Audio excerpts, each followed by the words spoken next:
Welcome, everyone. Good morning, and we are excited to have you join us today for DMAI's Empowerment webinar. And today we are excited to talk about ways in which to step up your green meeting practices. And I would like to start by thanking first our meeting sponsor, which is ePro Direct, and we will hear from Tommy Hart from ePro at the end of our webinar to say hello and to tell you a little bit about their app products for planners, but we appreciate their support. And with regard to just a couple of housekeeping notes, we will look forward to hopefully your questions and your interactions today. And we do have several people monitoring the question board, so if you think of questions as we are hearing from our esteemed panel today, please write them in for us, and we'll take those questions at the end. So to move forward, I would love to, first of all, welcome Amy Frostick. And Amy is the Vice President of J&A Racing, and that is a race management company that owns and directs 5 running events in the Hampton Roads area. And their St. Patrick's Day event was voted runner-up as the most family-friendly marathon by Runner's World magazine. And 28,000 participants, Amy, 5,000 of which are elementary school students, should give you quite a bit of event experience. But I know that you have a real passion for making your events green, and your hard work has actually had you named the first green event in Virginia. And I think that that's so cool. I'm really glad that you have joined us today. Welcome, Amy. Thank you very much. I'm happy to be here. And we're thrilled to have with us one of our really amazing DMAI members, and Al Hutchinson, who is the Vice President of Convention Sales and Marketing with the Virginia Beach Convention and Visitors Bureau. And Al is a great leader of his destination sales team as they bring exciting and very green events to the Virginia Beach area. And he has a real passion also for the greening initiative and has been instrumental in Virginia's products and services regarding green meetings for planners. And Al will get into a little bit more of that as he talks about the history.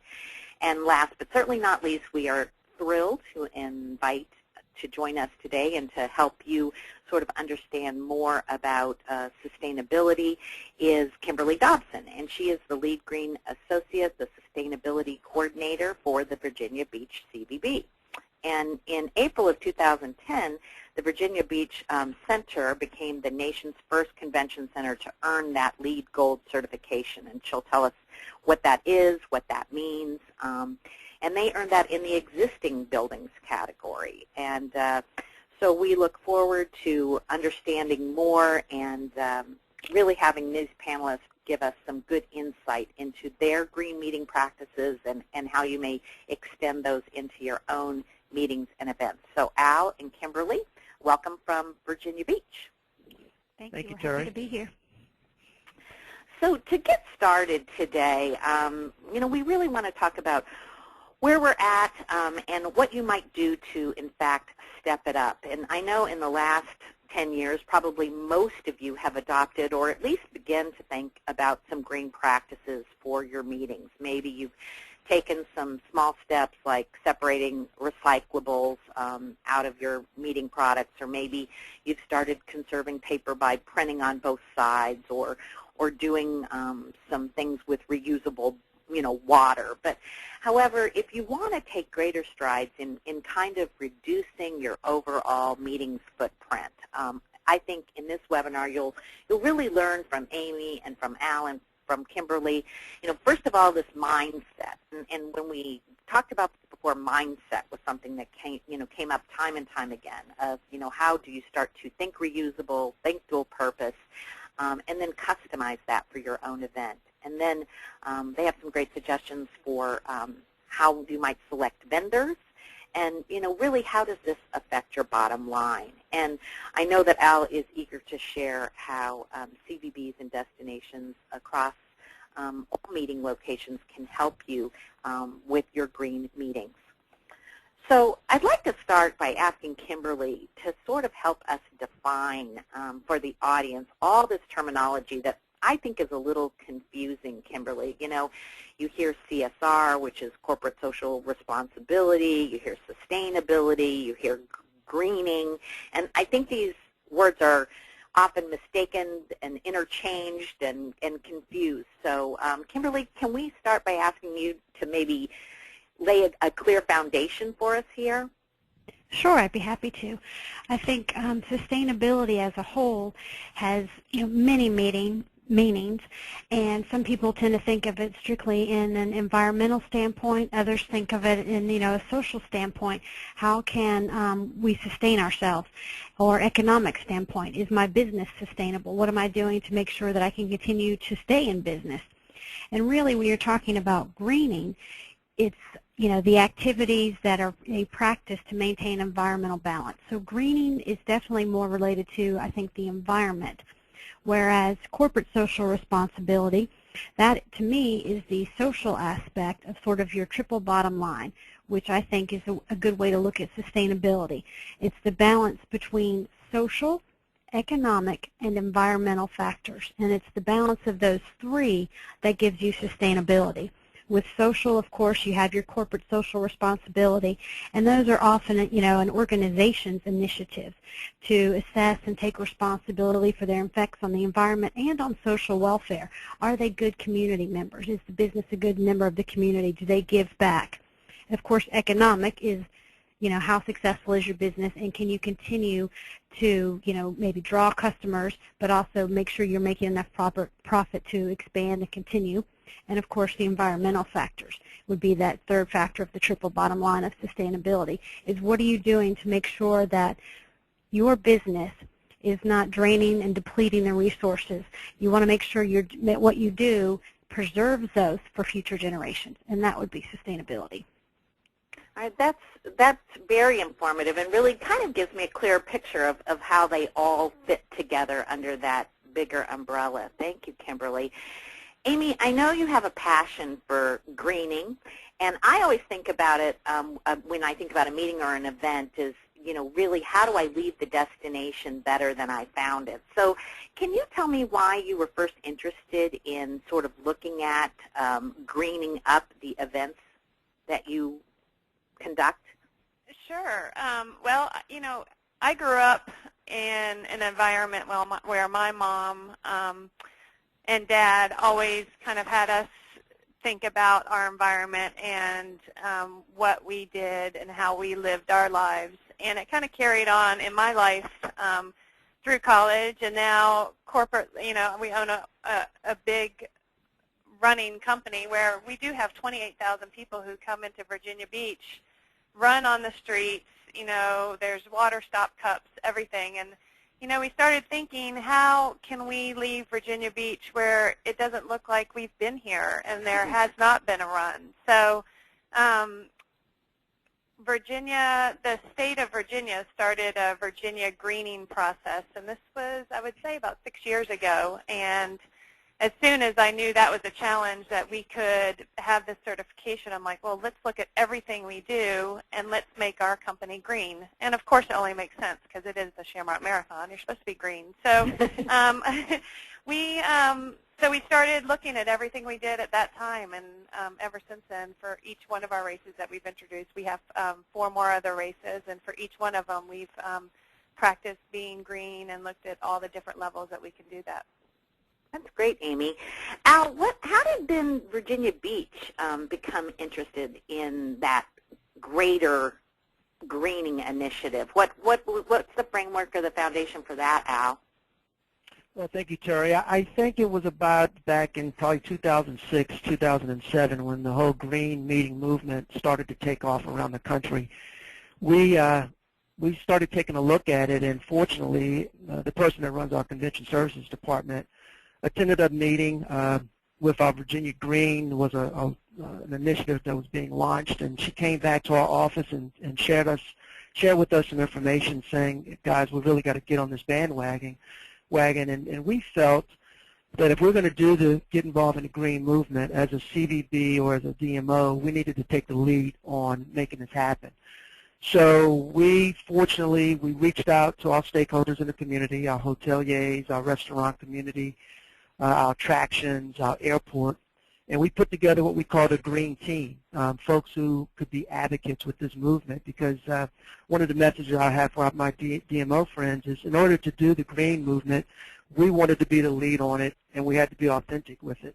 So we wanted to get buy-in from our community, and we put this green team together, and they got excited about it. They became green in their individual establishments, and now we have over 100 establishments in the city that are part of our Virginia Beach Green movement. So it was something that all of us got passionate about. We felt it could make a bottom line difference, but we wanted to make sure, or at least from my perspective, as a CVB, we needed to be the lead on that movement. And Al, you make a good point that, you know, the CVB in any destination is really responsible and is the liaison for pulling all of the community members together to help planners with greening. Absolutely. And, you know, fortunately for us and a lot of other destinations have a similar story, you want to get your stakeholders on board early in the game, and I think to our credit we were able to do that and got them excited. And we went out and started telling a really good story, not only for our destination, but word spread around the country. Okay. Kimberly, one last question, because I know that the Virginia Beach Convention Center is the first convention center in the country to achieve that, you know, LEED trademark gold certification, right? And I see that all the time, you know, LEED gold certification, but I don't really know what it means. And I think it's the kind of thing where a lot of people don't really know what it means. It sounds good, but so they kind of act like they know what it means. What does it mean? That's a great question. LEED, actually, it's an international standard. It started with the United States Green Building Council. They have taken it internationally, and LEED stands for Leadership in Energy and Environmental Design. And it's a very involved process. There are now, I think, 7 or 8 different rating categories. There are for existing buildings, new construction, neighborhood development, schools, you name it. There's different categories for certification now. We were not the first convention center, but we were the first in the existing building category to earn LEED Gold. And you know, what that really means is that if most businesses, most organizations certify as new construction, which means that the building itself was constructed using environmentally sound building principles. Where we certified under the existing building category, that relates more to operations and management. It's how you run the building. Do you continue to maintain your HVAC systems? Do you use automated systems for your HVAC, for your lighting? Do you use do you monitor your water and track that usage? Are you looking at, when you build a site, are you using the least amount of water for irrigation? Are you planting native and indigenous plants, which are hardier and require less fertilizer, less water? Those kind of things. It's all about, in the existing buildings category, how you operate that building. And so it's a lot. And we're happy that it is so well recognized and becoming more recognized. And that's sort of LEED in a nutshell.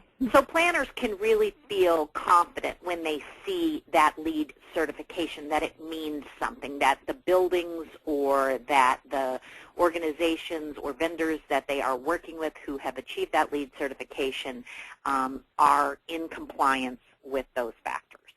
Absolutely. It's a very stringent process. And if you go into a building, a venue, an organization that is LEED certified, you know they're recycling, they're composting, you know they're energy efficient, they're tracking their electricity usage, their natural gas usage, they're looking at lighting and using LEDs and compact fluorescence versus, old-fashioned incandescents or other lighting. You know that they are conserving water, energy, they're protecting the environment on site, they're cleaning with low volatile organic compound, low VOC cleaning chemicals that don't harm the environment, that won't hurt you if you have asthma or allergies. So it's about how they're cleaning the building and maintaining it, which equipment they use. It's about energy efficiency, lighting, composting, recycling. If you're in a LEED certified building, you're hitting all of those things right on the mark. So just making that choice, then the planner or the event person is making some good decisions. So Amy, let's move to you and talk about this first tactic of setting the mindset to reusable. Yes, we have a couple of examples of the reusable area, and the first one, which was really huge for us, and if any of you have seen the end of a marathon or a running event, you'll see a whole bunch of runners that look like they're wrapped in a silver sausage blanket, which is a Mylar blanket, which is supposed to keep your body temperature warm, because after you finish a marathon, you're cold because your body temperature is really low.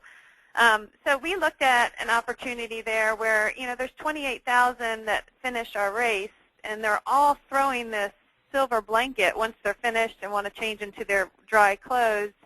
They're throwing these silver blankets away in the garbage, and like, what a waste that is. So we started thinking of ways we could purchase things that the runners, of course, like better, and that can do the same thing and keep this warmth in their bodies. So the first year what we did is we purchased long-sleeve T-shirts, which really, when you buy 28,000 long-sleeve cotton T-shirts in bulk, it wasn't that much more expensive than these Mylar blankets. So everybody received, and they said finisher on the front of them, and everybody loved them because it wasn't only something that they could wear right at that time, but also that they could wear after the event. This year, so we try to do something different every year. This year, we actually did a reusable fleece blanket. So, a blanket that people can either use at the beach or if you go have a picnic. But it was a fleece blanket, so it's fun to see everybody at the finish line wrapped in their fleece shamrock blankets. So that has really worked well for us, and it's really been a win-win for everybody, and it's great marketing once they leave the event. We also went from, runners, when you go to get your race packet, which is basically your race number and safety pins and T-shirt. In the past, we used to use plastic goodie bags. And again, that's very wasteful, as people tend to throw plastic away, and it's not very good for the environment. So we, and again, it was a little bit more of an expense, but not a huge when you buy in bulk at this number. We started using a reusable backpack. And I knew my marketing had worked with this idea when I went on a trip after one of my Shamrock races, and I actually saw somebody using their backpack on the airplane. So I was like, see, it works. It's marketing as well. So it goes kind of both ways for us, where we're doing something great for the environment, but then we're also passing on our marketing messages. Very cool. And Al, maybe you could just speak to, if I have a planner now on the line that's going, yeah, but I don't have 28,000 people, running a marathon. What are some how-tos maybe that you could speak to that could apply to any event or meeting in terms of reusable? I think one of the big things, Terry, for my meeting planner friends is once they decide to book a destination, to partner with the Convention Services Department as soon as possible. I would say at least 12 to 18 months before their event actually comes to town. And from that perspective, if they're looking at some amenity for their attendees or amenity for their VIPs, and they want some type of green item or environmentally friendly item, that most CVBs, they buy items on a yearly basis, and they buy them in bulk. So from a reusability standpoint, a meeting planner can get in early in the game, even if it's a 100 attendee conference or if it's a 2,000 attendee conference, and get with the CVB Services Department and perhaps buy these items in bulk, so they can sort of get on board with what the Bureau is looking at purchasing that particular year, keeps the price point down because they're buying in larger quantity, and whatever item they may be buying for XYZ association, it may be something that could be used for another event as well, or another initiative that the CVB is using. So I think that's one way that for a meeting planner that they really can look at saving money, and then from a reusability perspective. I believe from a DMO standpoint, the same thing can work. All of us, or at least most of us, we're buying all types of items that we're using for trade shows and client events. But I think one of the things we can look at now is sort of narrowing down how much we purchase. And maybe DMOs, we can identify 3 or 5 items that are green, and that way we can also buy those items in bulk, keeps our costs down. But I think one of the big tips now for our DMOs is whatever we're looking at purchasing, you want to be able to use those for multiple events. Don't just buy something for a FAM or buy something different for a special client event. But you can look at maybe 3 to 5 items that you can use throughout the year. All your different sales managers, your different colleagues can use the same event at different events, and that way you have a consistency message. And it's another way, too, of spreading your green message in the community. Yeah, and that's a good point, too, Al, not only just for the CVBs who may be joining us, but also for planners who do several events throughout the year of buying products that could work at multiple events. And you led us right nicely into the next sort of mindset that Amy had teed up, which was, Amy, thinking not only reusable but dual purpose. And what do you mean by that? We do a guide, and I think for a lot of meetings, everybody has some type of guide or program to the meeting. And we have a race guide, which we do for all of our races, and each race has, people want to see where they can park and where the race course goes and what their spectators can do. And there's always a welcome letter in there from my husband and I as the race directors. So, instead of just making something, again, that people can throw away, we're thinking of what are ways, when we are printing anything we print, what are ways where people will want to hold on to this item throughout the year or as long as they possibly can. So we made our race guide for Shamrock an actual calendar. So it works in both ways, again, where it has the race guide in it for the first 5 pages, and then it's a 12-month calendar, and they're full pages, and our hopes are that people are hanging them up. I mean, I have mine up on my wall now in my office, but it also gives us an opportunity on each page to market our other races, other events coming up, when rates increase for the races. So again, it's a twofold thing where it helps us with sustainability because we are hoping that people do not throw this away, but then also it's something that people can use because it's a calendar. I love that idea. And, you had said to me to just think about the makeup and the interest of the attendees. Would they hold on to an NFL season calendar? Would they hold on to a list of scientific reference materials? Would they hold on to a recipe book? So I think that, there's a great learning there. Last but not least, I want to kind of move into this idea, Amy and Al and Kimberly, of, making greening fit any meeting or any event by sort of thinking outside the box and how you begin to cover, no matter how small, no matter how large your event is, how do you kind of start that process? Well, I'll start with, I tell my staff to always think outside the box on any type of item that they're doing to make it green. What can we do? And in order for everybody to think that way, it's kind of like I do with my workouts. And, and you'll have a lot of people say, well, I don't have time to work out, I don't have time to work out. Well, I look at my week where there's not a day that I go that I cannot fit a workout in, and I make that a priority. And then everything else in my life can start after I make sure I get my workout in. I mean, if I have to get up early, I'm getting up early, I'm getting it done. So that's kind of what I've trained all my employees and myself to do with being green as well, as whatever steps we're going to make, is this a green initiative? Is this something that we are doing correct for the environment and making sure that our footprint is very low? It's good advice, and I like the workout suggestion too while we're at it. Kimberly, I know you work closely with a lot of planners who think green. What would you add? I think something that that is really big is just to touch on is sustainable purchasing.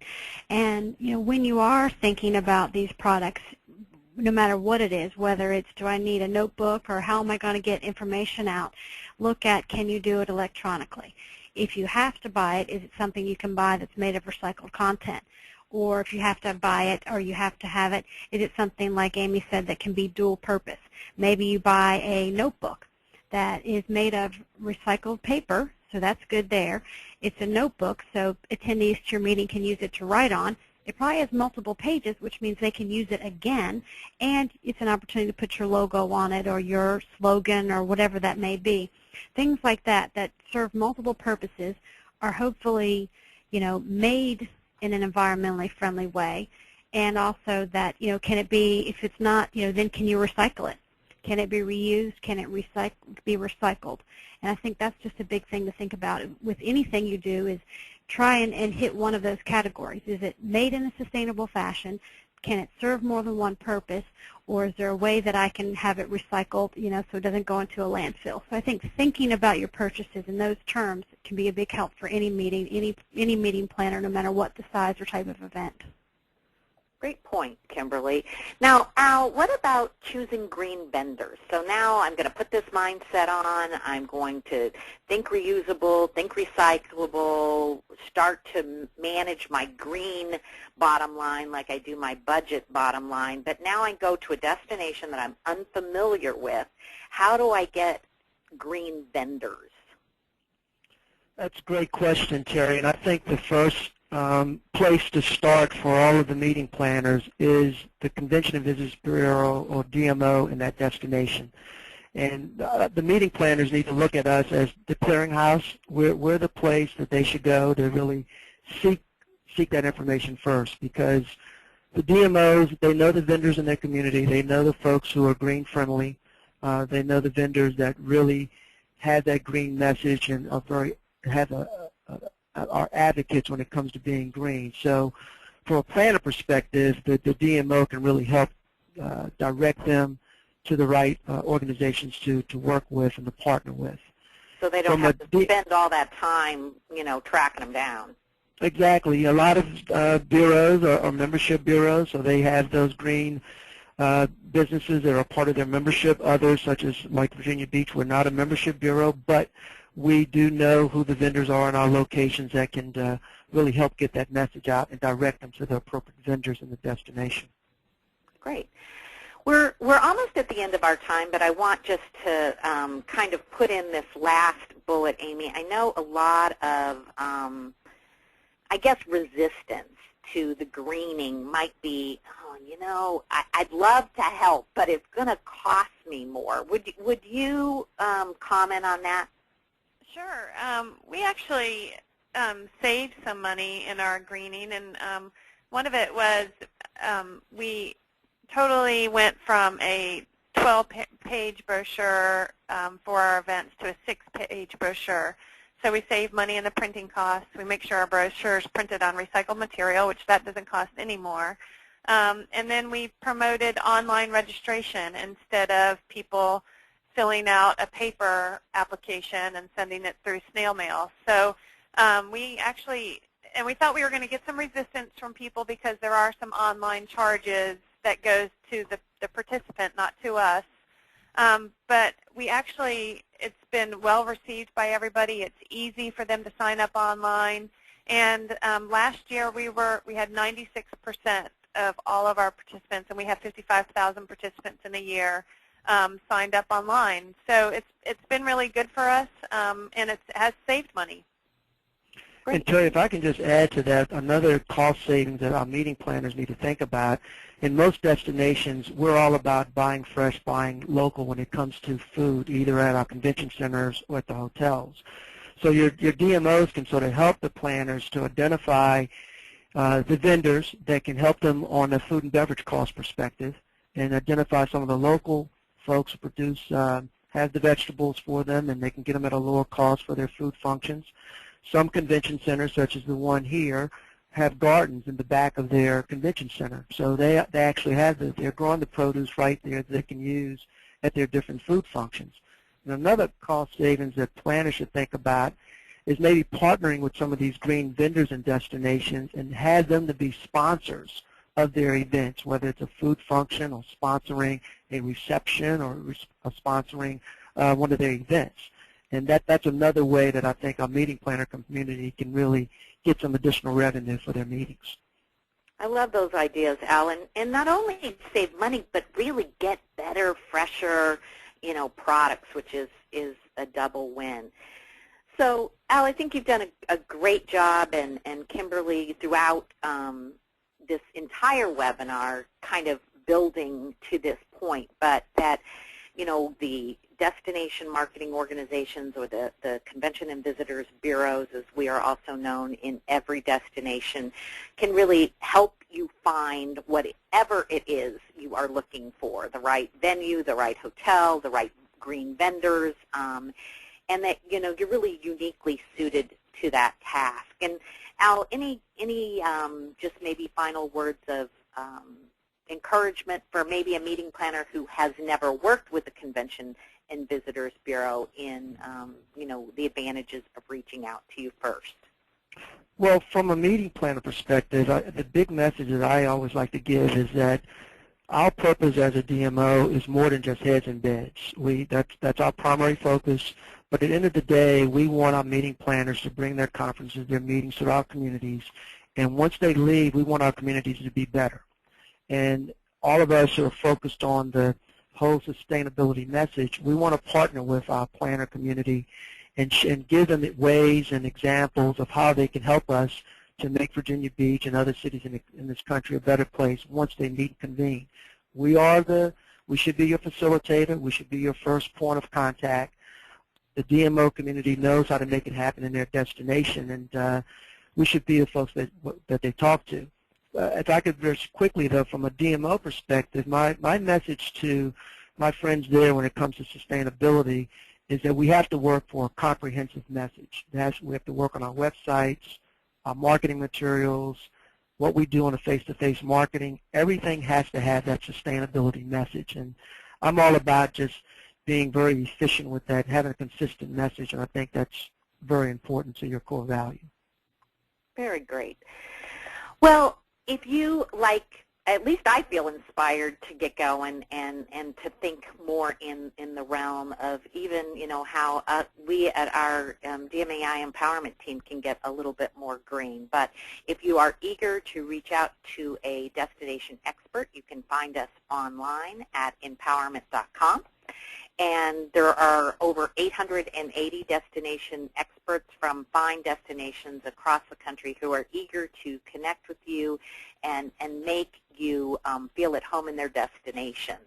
I know that many of you are looking forward to getting your CMP credit today, and this session has been verified for 30 minutes of CMP credit in the domain of strategic planning. So in about 5 business days, we will be sending you a follow-up to this webinar that will have a link that you can print your certificate, and then you'll just simply list it on your course in detail. But it will take about 5 days to get the message out to you. So don't think we forgot you, because we have not. And we'd like, before taking some questions, just quickly to welcome Tommy Hart. Tommy, how are you? Doing very fine, thank you. Great. And to give you just a minute or so here to tell the planners that we have engaged about ePro Direct and how you might be able to help them with their meetings. Yes, ma'am. Well, thank you very much. And I wanted to thank the team from DMAI, Shimo, and Terry, and Elaine for the opportunity, and also the presenters, Amy, Al, and Kimberly, for all of your knowledge. It's fantastic. And myself as a CMP, I always love speaking at these things because I get some CMP credit out of it. And if you are going to the conclave, I'll see you there. As far as mobile meeting apps go, ePro Meeting Apps handles meeting apps for every single mobile device, BlackBerry, iPhone, Android, Windows Mobile, and falls perfectly into everything we're talking about today. Meeting apps can save you time and money as far as paper, printing, shipping, distributing, any of those things that go into adding to a carbon footprint. And in addition to that, and saving all that money, you also are able to help the environment. It's a great thing to put in a press release to let people know how much your organization does care about the environment while using the mobile meeting app, and we can actually assist you with those things. So thank you so much for the opportunity, like I said, and if we can ever help you with finding out more about technology, please feel free to reach out. Thank you, Tommy. Shimo, do we have any questions, or Elaine or Joy, has anybody chimed in with an interesting question for either Amy, Al, or Kimberly? Well, yes, Terry, this is Shimo. We had a couple of questions that I thought were really particularly interesting, and we were talking about green vendors. One of our planners has talked about that they have a mandate to buy made in the U.S. And is that a factor that, Amy, that you've run across, that your organization also is mandated to buy in the U.S., or how do you really handle that? You know what, as a private organization, it's my husband and I are who you have to answer to. So we have not been mandated to buy only in the U.S., and I can see why, and I understand the buy in the U.S. I just can't to put on a running event where we buy shirts and things like that. It's just not affordable for us to do that. So, you know, I know there are some sources in the U.S. That can make things in the U.S. I just don't know. We don't practice that with some of our apparel that we give out. Thank you for that, Amy. And then also there was, I think this whole buying in bulk spurred a few questions, and especially, you know, when you're buying 29,000 items that I think we've talked about in this webinar. And one of our planners was just curious about asking about the price point of some of those items at 29,000. What are you budgeting, Amy, for that kind of purchase? You know, you can get, like, say, the backpacks. I believe they were around 89 cents per backpack. And I don't know exactly what the cutoff is. I think it's usually 10 or 15,000. So it's not really, you don't have to commit to 28,000. But I always ask in advance, what are the what are the decreases in price? You know, what are the quantities you have to match to get to those prices, which always helps decide, okay, well, how many do I need to buy, and is that really worth it to have that much in storage? So that's always a good question to ask. The T-shirts, I can get the long sleeve T-shirts. They were, I believe, $2.92. And these fleece blankets, which were beautiful, they were 4-color, they're large, and they're fleece, and I believe those were $3.19 a piece. Wow, that's fantastic. Yeah. Well, I think, and then one other question I think is about the levels that we hear so much about in terms of LEED certification, Kimberly. What is the distinctions, you know, in terms of those levels, gold, silver, LEED certified? Sure. There is LEED certified at the base level. There's silver, gold, and then platinum.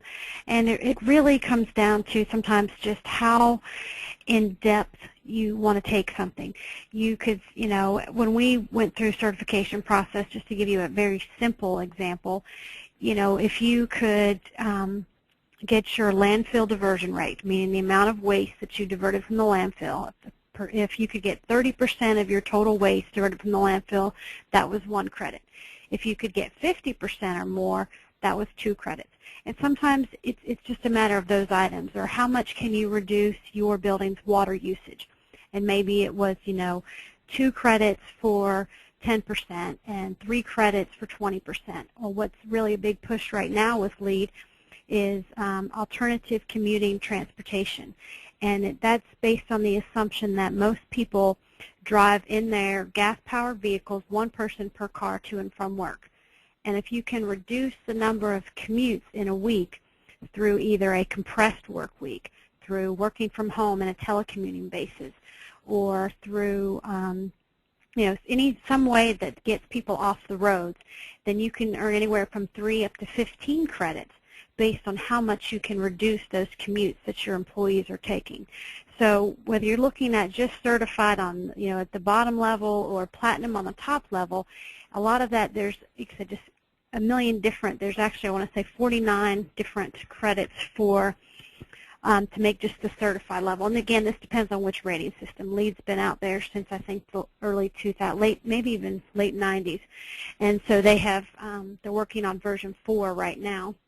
And with each version and each different rating system, sometimes the number of credits varies.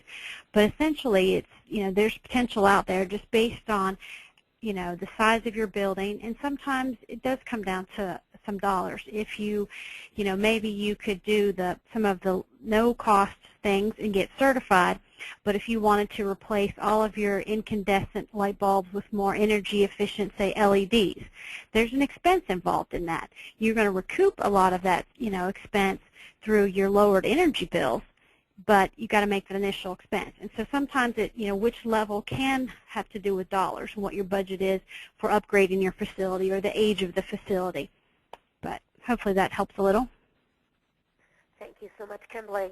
I do think it does, because the planners on the phone, I think, really can speak more knowledgeable now to those different certifications and really what that means to their own stakeholders. So, Terry, I think that those are some of the important questions. And then just a reminder, I think some of the participants are coming over the phone and weren't able to actually see the slide presentation.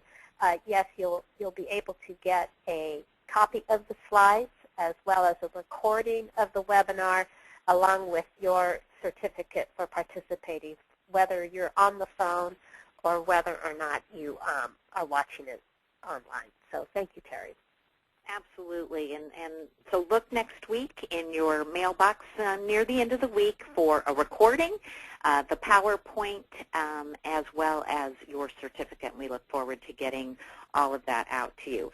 Well, I can't thank you enough, Amy and Al and Kimberly. I think you were all so informative, really enthusiastic, obviously, about what you do. I think your commitments in your own organizations are admirable, and thank you for inspiring all of us today to just really change that mindset and think about what we can do, whether it's small or large, to make a difference from a greening and a sustainability perspective. So thank you all so much for joining us. I hope you enjoyed yourself. I think everyone today got a lot out of the information you shared.